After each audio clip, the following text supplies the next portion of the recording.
This is another another debate, I guess. I don't know what we're talking about. No, not a debate, more like a realization. Just a quick thing that popped in my mind. Because, we're sharing our journey with you. So when I was coming home from gym, I had this realization, or let's call it a download. A download. Check this out. I'm going to read it, and I want your input, see what you think. Whenever there's an opportunity or event happening that sometimes it needs attending, like let's say it's an event, not something that's happening to you, but something that you need to attend, that even remotely reminds you, your ego, of a stored memory of pain, it will create any possible narrative or excuse for you to avoid it. Repeat that for me, please. Whenever there is an opportunity, or let's say an event happening that needs to be attended, that even So wherever you need to attend, an event, or there's an event happening to you or in there's your a life, situation, or there is a situation, that even remotely reminds you being your ego, of a stored memory of pain that could be from childhood or wherever, adolescence, it will create any possible narrative or excuse for you to avoid that event. Because our ego's job, as far as I believe, is to protect us. But this is deeper than just, because to explain this, we also need to quickly, I will try to be quick, break it down. Of course, what you're saying is 100% yes. It's not you think, this is facts. The last book that I read, this is exactly what the guy explained to you, and I'm gonna try to make it very quick. Our conscious mind and our unconscious mind are two minds that operate completely different, right? The unconscious mind doesn't process information in the same way that the conscious. Subconscious mind only extracts symbols, events, reactions, emotions, and the subconscious will put it in two boxes. Oh yeah, you told me about that. Exactly. One box is, this is safe for our species to survive. And the other boxes will say, again, this is subconscious, the unconscious mind. This is not your conscious mind. Your conscious mind perceives, creates a story, remembers those, but the unconscious storages in symbols, events, and colors, sensations, emotions.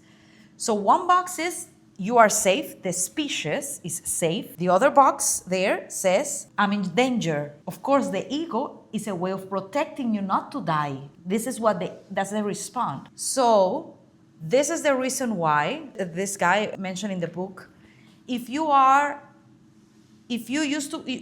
in the gym, in the same treadmill of whatever, but there's one day that you're running in that same treadmill, doing your 5K run through the same view, but something happened that after that run, your knee that day felt a little bit weird. And you will say, oof, I don't know what happened. Seems like I didn't, step correctly. It's nothing to do with that.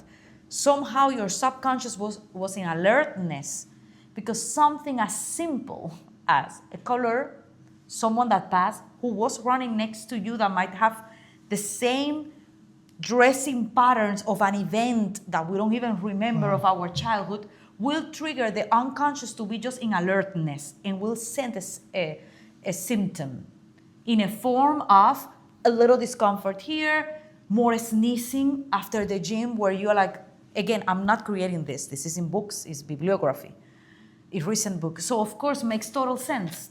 Because for me, so for example, when then do we draw the line, to say, oh, you know what? It's time to leave this job. Or you know what? It's time to leave. I think that's part of getting to know one's ego, because the ego can play those kind of tricks. When do we draw the line to say, no, this is not for me anymore? And do we know that that's coming from our ego, or it's coming from... Yeah, that's heavy stuff. That's heavy stuff, and I think this is, you only know when it's coming from a real place of it's time, because I have a different call, when you strip out your ego to its essence, that you know your ego so well that for sure you know this is coming not from a place of that I really creatively I operate in balance creating, and I'm not creating anymore there, and there's a call of a soul. So I know my ego is not involved. Yeah. So I think that's the only answer, because it's very complex. Because I will give you an example on this. Let's bring it back to the surface a little bit. But let's say there's one particular guy, John. John, when he was younger, almost drowned. we're gonna we Almost drowned in an ocean. Okay, boss. You repeat almost round of. You see the amount of smoke that we are in? Yeah. This is smoking like a. I'm panicking here. Okay. John almost drowned when he was much younger, right? So now John's friends invite him on a yacht, just to have a party on a yacht. John says, oh no, he's not into yacht parties. Because he might have forgotten that event Of course. because of how traumatic it was, and his ego tells him, no, you're not really into yacht parties, so you're not gonna go. That's what I mean on the surface 100%. level. 100%. 100%. And how many times we go through situations where we do that unconsciously because we don't even know the wound from our childhood that is now so locked into the subconscious, locked into the organs almost, that it creates a whole other narrative for you to believe that you're not actually into that, or it doesn't suit you, There's or a it's not reason. your thing, or There is a reason behind. If there is, and this guy talks, if there is a symptom, there is a memory of pain behind. Of course. And Louise Hay says that the reason why you think you're reacting like that is never the reason. Yeah.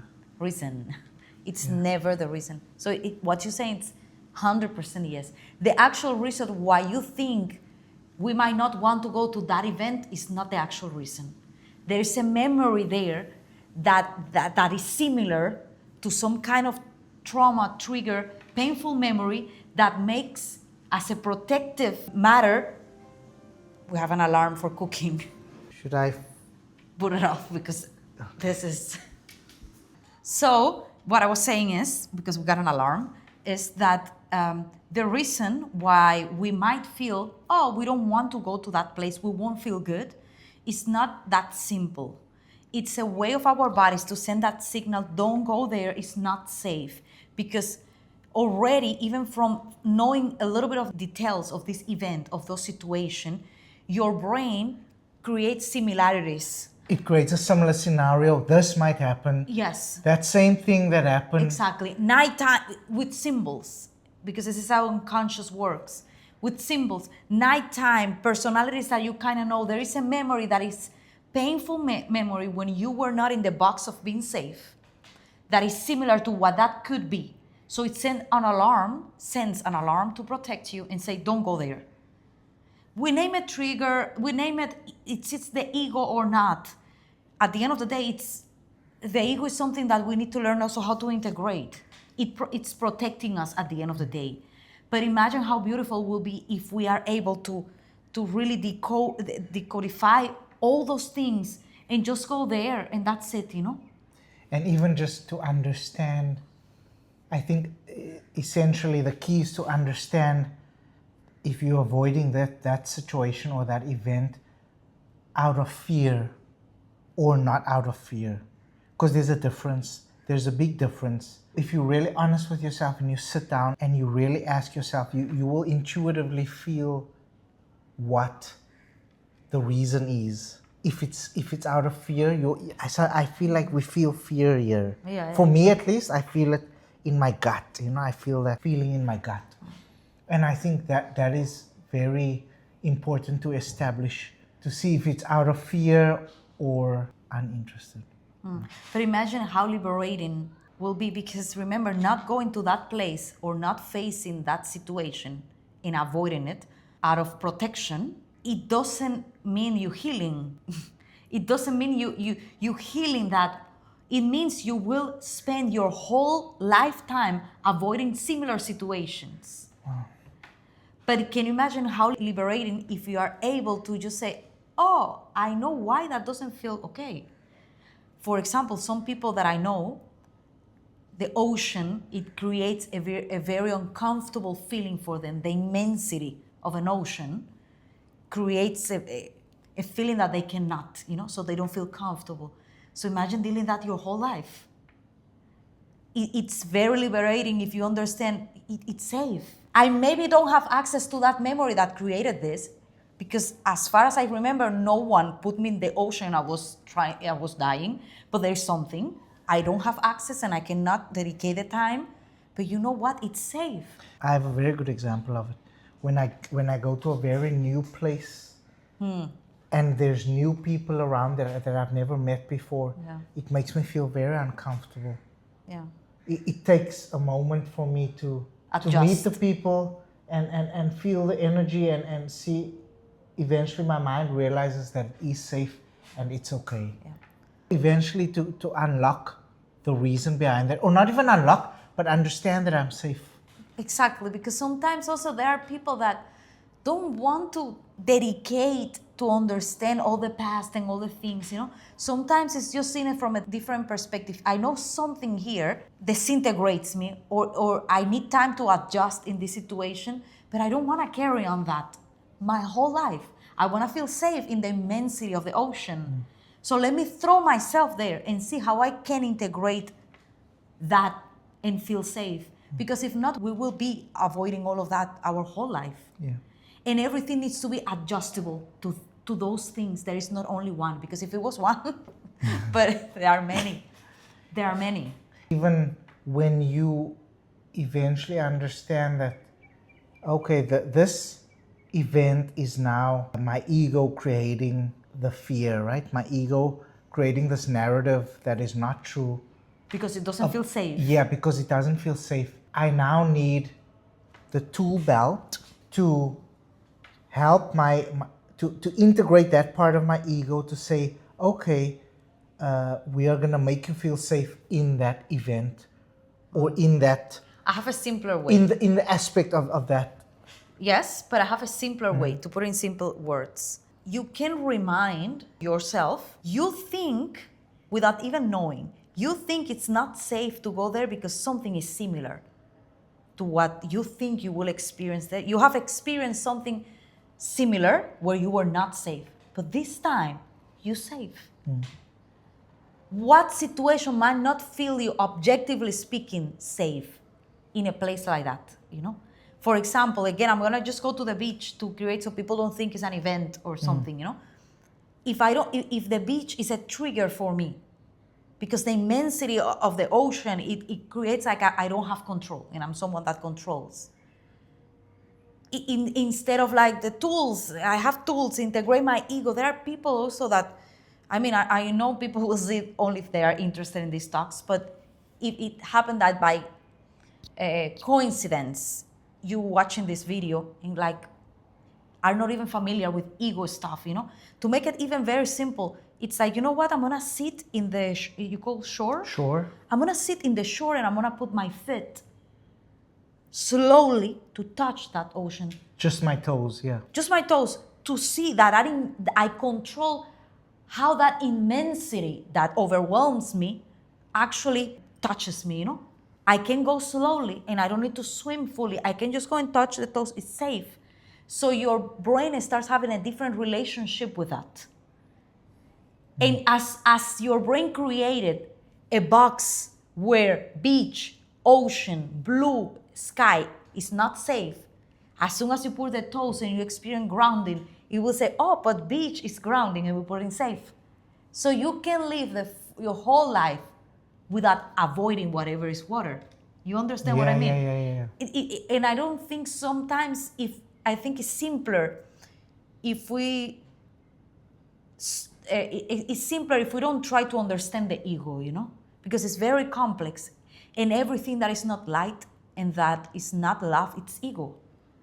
Everything that is not love in its pure essence, it's ego. It can get confusing. So in my brain, in my way, if I think about safetyness, danger, I react like this because I don't feel safe. That's it. I think this person did wrong to me because I feel I'm not safe around that person.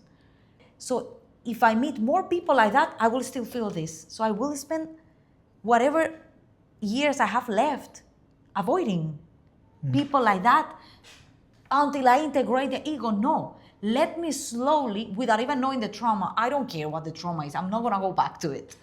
But let me slowly see that those people, not from that fear, because I'm safe. I'm actually very safe. And obviously that comes from awareness as well, you know? And not just saying, oh, no, that's not my type of people, or that's not the ocean, I don't like the ocean, I prefer pools. So instead of saying that, really... That's fear. Yeah, really tapping in and saying, okay, why? What's the why here, you know? Why am I feeling this way? Is it the fear, or is it an actual real reason, you know? It's very complex and it's very interesting. I think the first steps before our awareness is essential, yes, but it's knowledge about how our system works. If we can know psychologically, neurologically, how this very complex machine operates and perceives and creates stories, not how it does it and what it does, that's not important here, and why, not there yet, just what, how it creates, how the conscious works like this, and why this triggers, why I like this more than this, it's because they like stimulation. Why I get bored is because it needs activity. When you understand that, things get a little bit easier to navigate. In this book about how the unconscious mind, in English you say unconscious? Unconscious, subconscious. So it's the same, no? Like, because this book, it was in Spanish, when that guy actually explained in that detail the subconscious mind, everything made sense for me, you know? That's why around certain people that I don't even know, I talk more. There is a memory in my unconscious that similar, it's symbols as well, similar dressing, like I told you before, or hair colors or something similar to a memory. And in that moment, I needed to overact to survive. The survive is metaphor because we always save, but we know this guy doesn't know the difference between reality. Also, there's this thing that our ego has evolved from keeping us safe in the jungle to now being emotionally at the forefront of how we feel as well in society, because we don't face tigers anymore. So it needed to develop and evolve with us. So now we get the same fear when we are getting an email from our boss. Because it needed to look for threats. The actual job, I believe, of the ego is to look at the surroundings for any possible threats. Even if it's a possible threat, your ego will go and say, check that guy. Yeah, to keep you safe. But you know, part of evolution is to tell them, I'm safe. Yeah. If you entertain that feeling that that guy in the other desk in front of you, because for your brain, that guy, that it's... Yeah. it's a threat, it's a tiger. Yeah, of course. But if you imagine the beauty, if you are able to say, I know you're looking for a tiger that we don't have in this because we're not in the jungle anymore, that's just another man like you and me, you know, making faces because he didn't have breakfast. It's nothing. So he reminds you that he searched for a threat, and this is the job. You remind him you're safe. Yeah. He finds another threat, you tell him, no, it's safe. He said, like, it's safe, I know you. And that's how you keep coming back home. And that's one of the tools here. And you keep, because you know he's just creating that. You know he's just creating that with a house, with a chair, with the people, with a neighbor, with a work colleague, with any out of what the brain has done to keep you alive for years. But now, you know the story before.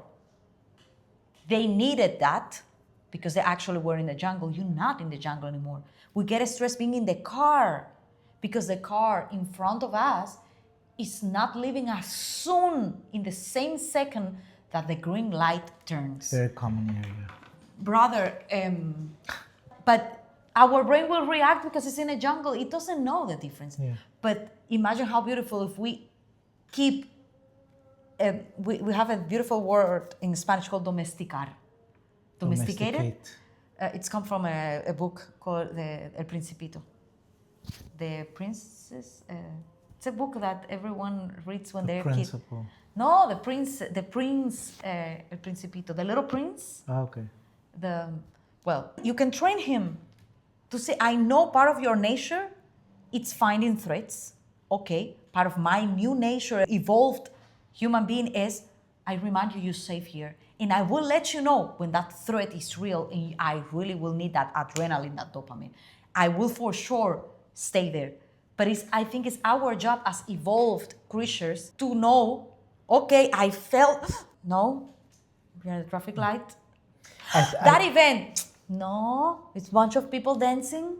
There are people that don't want to work like me. I don't want to work. I don't want to find that painful memory, you know. I don't want to interview my tatarabuela to find out who was wearing yellow, that every time I see a yellow person, someone wearing yellow, I feel. Or these people that have a problem with the water, talking with the ankle of the ankle. Who had a problem with water that I cannot see? For example, I'm one of those. I'm not interested to dedicate time of my current life to find out.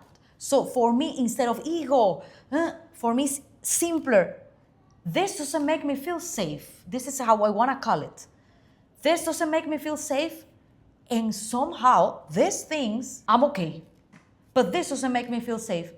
And I don't want to carry on that my whole life. Let me take baby steps towards reminding my brain that it's safe. For me, that's way simpler and more accessible, because at the end of the day, it's another name that we humans gave to fear, to categorize, because we're experts in creating boxes, categories, to name things, to try to make sense out of this. Yeah. But it's safe for me. It's safe, and the unsafe, for me particularly, is not sustainable to keep avoiding it. Doesn't mean I'm gonna throw myself into the middle of the ocean and have a panic attack. No. But again, But I will take baby steps to change my relationship with that. Doesn't mean now I become a lover of the ocean, but maybe once every 4 years, I'm able to enjoy the ocean. But again, it takes awareness to first realize that there's, this thing with the ocean. Yeah. That's the first step to. Yeah. Yeah, wow, that was. Yeah, this happens here. In this household. Yeah, before dinner, while we were in Smoky. Yeah. Cooking. But yeah, this will be another episode. I hope you enjoyed this random talks. It happens throughout the day. Just sometimes we don't put the camera, but we'll try to keep doing that more often. Yes. When we are able to. Yeah, we hope you're enjoying this. Sometimes will be these random talks. Other times will be, we don't know, a trip. Other times will be realizations in the middle of the car. Yeah. But we will try to keep sharing things. If you have any, your opinion matters about these things, because maybe we're just talking and you have it figured out, and it will be very much appreciated. Yeah, any insights as well. Of course, we'd love to hear them. Yeah, if you have the answers to all these things. Okay, we'll see you next time. Have a lovely one, guys.